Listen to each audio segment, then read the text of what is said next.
Всем привет, друзья! В эфире программа «Пропеллер». Привет! Здорово!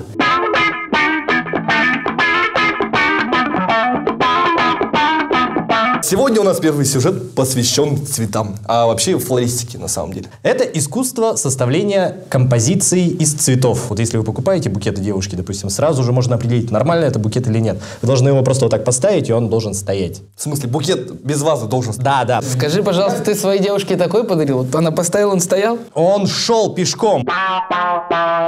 Для меня вот тоже цветы, вообще все, которые, они только отличаются по цене. То есть какие-то дороже, какие-то дешевле. Вот в детстве как было все легко, да? Нарвал ромашек, травы взял там вокруг нее, ею же повязал. На! Есть квалифицированные флористы, есть люди, которые учатся этому делу, есть люди, которые учат этому делу. Как это происходит? На экзамене просто говорит, мы соединяем этот цветок с этим цветком, равно, и на доске кто-то пишет. Что мы соединяем с этим цветком? Ромашку. Какую ромашку? Розу. Какую розу? Гиацинт. Так, 3 иди отсюда. Быть флористом, это значит знать прям все цветы. Я вот, например, знаю, наверное, только 5. Там розы, там ромашка, подсолнух, одуванчик. Герберы, я знаю. Герцен.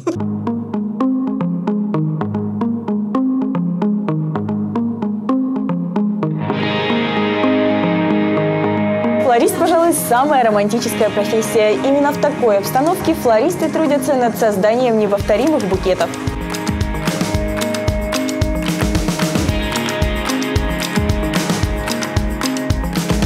Я сама как дизайнер, я создаю, это как творческий подход. Из-за этих букетов я выражаю саму себя.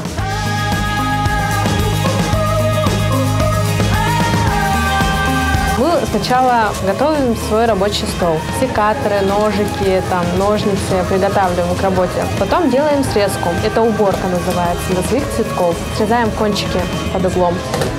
Обязательно.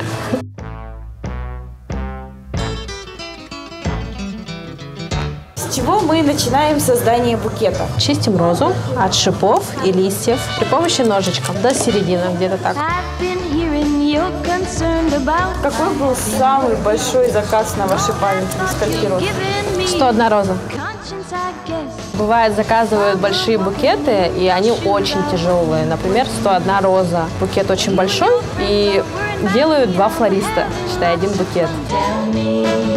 А есть какие-то секреты хранения цветов? Вот потому что в магазинах они вроде как долго стоят, домой приносишь 3 дня и все. Это в зависимости, конечно, как ухаживать за ними, во-первых. У нас долго стоят, потому что хранится у нас в холодильнике. То есть тебе дарят букет роз, ты вытаскиваешь продукты со своего холодильника, ставишь 10 градусов, ставишь туда букет? Нет. Просто можете форточку открыть и за ними ухаживать, опрыскивать. Если розу, можно вообще в ванну полностью окунуть ее. Тогда она больше воды упивает в себя и долго сохраняется. Общаешься с живыми растениями, и они имеют такую свою энергетику, передают много положительных эмоций. Зелень называется салал. Берем секатор, разрезаем салал. Я не могла выучить правильное название. Какая-то технология, да? Как-то крестиком надо ставить розочки. Да, есть 2 технологии. Это параллельная и спиральная. Упаковка у нас будет из натурального волокна и называется абака. Разрезаем. Ложим наш букетик.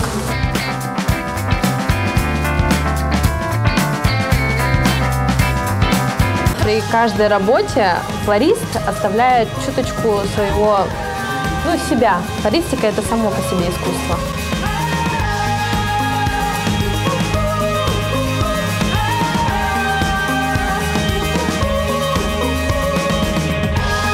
Наш следующий женский и весенний сюжет посвящен украшениям, элементу, который часто присутствует в гардеробах наших прекрасных дам, и в котором мы тоже ничего не понимаем. Полезные ископаемые на полезных ископаемых.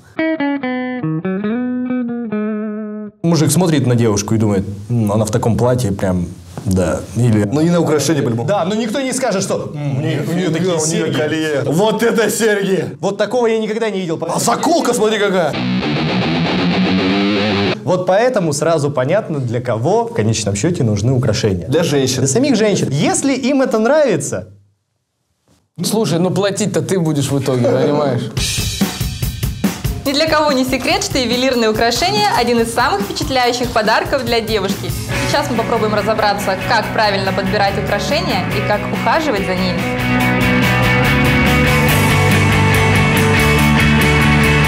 При выборе ювелирного украшения следует также учитывать свои какие-то физиологические особенности лица. Допустим, если лицо у нас круглое, то нужно избегать круглых больших сережек, нужно, чтобы поменьше были сережки, да, поаккуратнее. Или, допустим, вы покупаете сережки, то нужно обязательно проверить замочек, все ли там работает, все ли правильно. И нужно учитывать обязательно цвет глаз, потому что если ваши сережки будут ярче, чем ваши глаза, то вы уже потеряетесь на фоне ваших сережек. Лучше вы подбирать какие-то более естественные камни, можно с бриллиантами.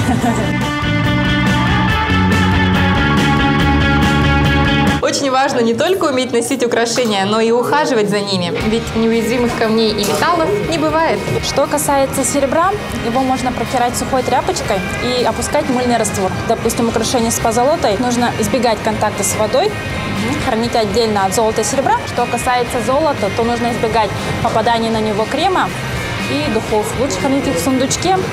Желательно каждое изделие положить в мешочек. Надо избегать, чтобы на него падал солнечный свет.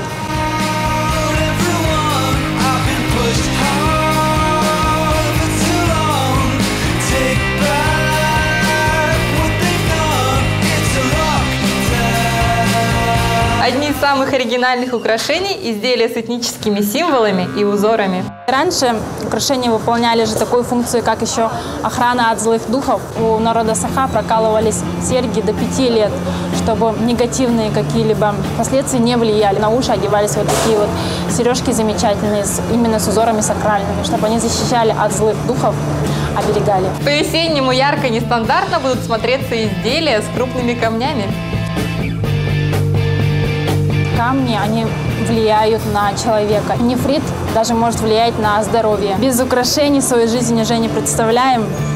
И для девушки лучшее украшение – это, наверное, кольцо с бриллиантом, например. Ну и, пожалуй, самые интересные варианты – изделия с броским и нестандартным дизайном. Марказиты. Да, это вот, видите, маленькие черные камни. Их еще называют капельное серебро. Все интересуются пусетами в стиле Dior, кафы. То есть можно сережка на, как бы, на мочку уха, получается. Очень красиво смотрится, замечательно вообще.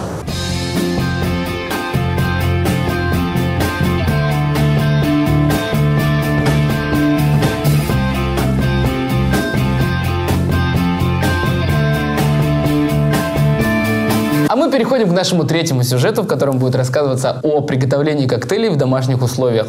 Коктейли безалкогольных, прежде всего. Любое приготовление чего бы то ни было дома, будь это какое-то сложное блюдо или коктейль, это в первую очередь элемент общения. Вы собираетесь с друзьями и лепите, допустим, пельмени. Да. Но если вы, допустим, не любите пельмени, хотя я не знаю, что вы за человек такой, если вы не любите пельмени, предвосхищая приход лета, уже соскучившись и истосковавшись по нашему жарящему летнему солнцу якутскому, вот девчонки решили приготовить два классических летних коктейля. Это мохито и пинья-колада. Мохито – это вода, трава. Почему мохито это вообще первоначально это растение? Нет. Черт.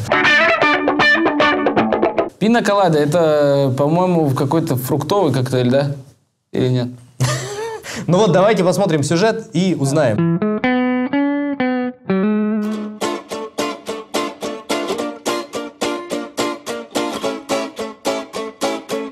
Сегодня мы решили собраться в домашних условиях и приготовить пару безалкогольных коктейлей. Это мохито и пина-колада.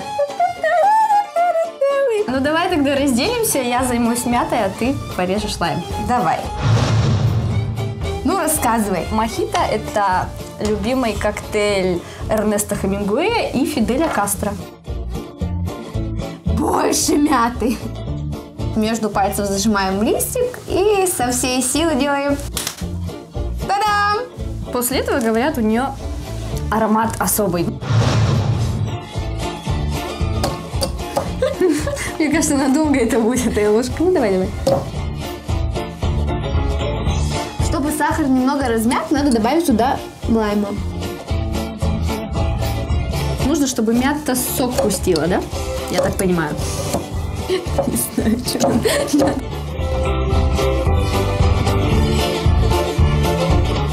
Вот, смотри, химическая реакция уже какая-то происходит, да?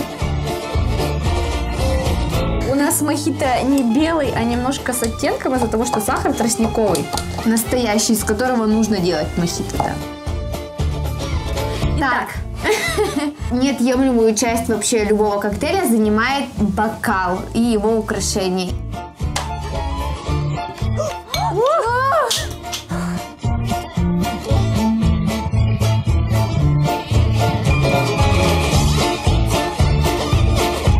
Чтобы украсить это все, мы кладем лайм, мяты. Давай ее освежим.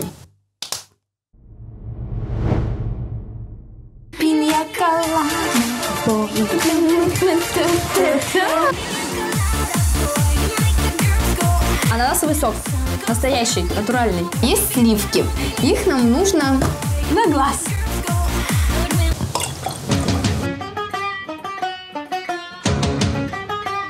У нас заранее подготовлено уже блюдце с Кокосовой стружкой.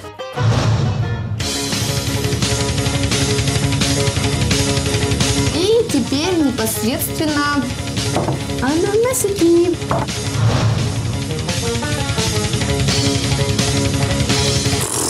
Дайте я попробую чуть-чуть. Потекло. Хватит есть. О боже, как пахнет вкусно.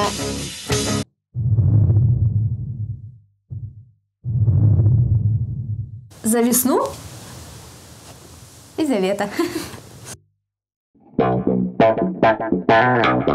Уважаемые девушки, мы поздравляем вас с прошедшим праздником 8 марта. Желаем вам оставаться такими же замечательными, красивыми, дарующими любовь, тепло и заботу.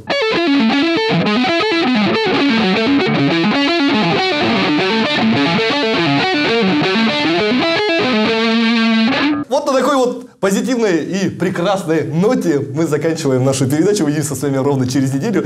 Так что, девочки, не скучайте. Ку-ку-ку-ку-ку. А если скучаете, заходите в наше сообщество Проб ТВ, ставьте свои лайки и оставляйте комментарии. Мы будем ждать. Всем пока! Пока!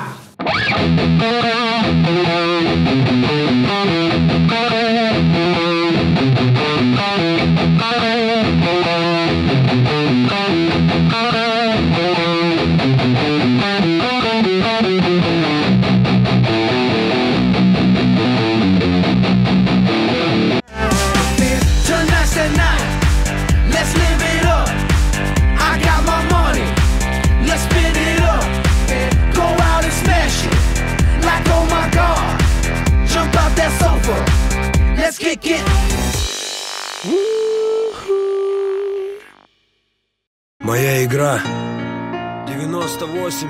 Баста.